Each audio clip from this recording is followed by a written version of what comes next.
வீட்டில் செல்வம் பெருக வேண்டுமா? வீடுகளில் அமைதி, பணம், செழிப்பு ஆகியவற்றை பெறலாம் என்றால் தினமும் காலையிலும் மாலையிலும் வீட்டின் பிரதான நுழைவாயிலுக்கு அருகில் ஒரு விளக்கை ஏற்றி வைக்க வேண்டும். இது ஒரு நல்ல அறிகுறியாக பார்க்கப்படுகிறது.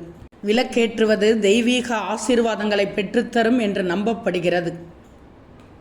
ஒரு விளக்கு ஏற்றப்படும் போது தீய சக்திகள் அழிக்கப்படும் என்று நம்பப்படுகிறது. இதன் மூலம் லட்சுமி தேவி மகிழ்ச்சி அடைவாள் என்று சொல்லப்படுகிறது. வீட்டிற்குள் நல்ல ஆற்றல்களை ஈர்க்க முன்கதவு எப்போதும் சுத்தமாக இருக்க வேண்டும். லட்சுமி தேவி வீட்டிற்குள் நுழைவதாக நம்பப்படுவதால் வாசலில் காலணிகள், செருப்புகளை வைக்கக்கூடாது. அதனால் வீட்டின் வெளியே சுத்தமாக பார்த்து கொள்ள வேண்டும். அவ்வாறு செய்வது வீட்டிற்குள் நேர்மறை ஆற்றலையும் அமைதியையும் கொண்டு வரும். பலருக்கும் தெரியாத தகவல் ஒன்று உள்ளது. குளியலறையில் எப்போதும் சிறிது தண்ணீர் வைத்திருப்பது நல்லது. நீர் என்பது தூய்மை, சுத்திகரிப்பு, ஆற்றல் ஓட்டத்தின் அடையாளம்.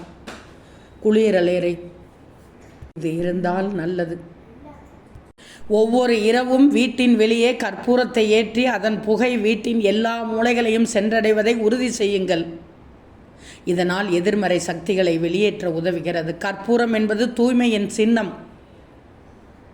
இதெல்லாம் செய்தால் வீட்டில் நல்ல பலன்களை தரும். மகிழ்ச்சி உன் வாழ்க்கையில்தான் இருக்கிறது. இந்த விதிகளை பின்பற்றினால் வீட்டில் நல்ல அதிர்ஷ்டம், அமைதி, செல்வம் நிலையாக இருக்கும் என்று கூறப்படுகிறது.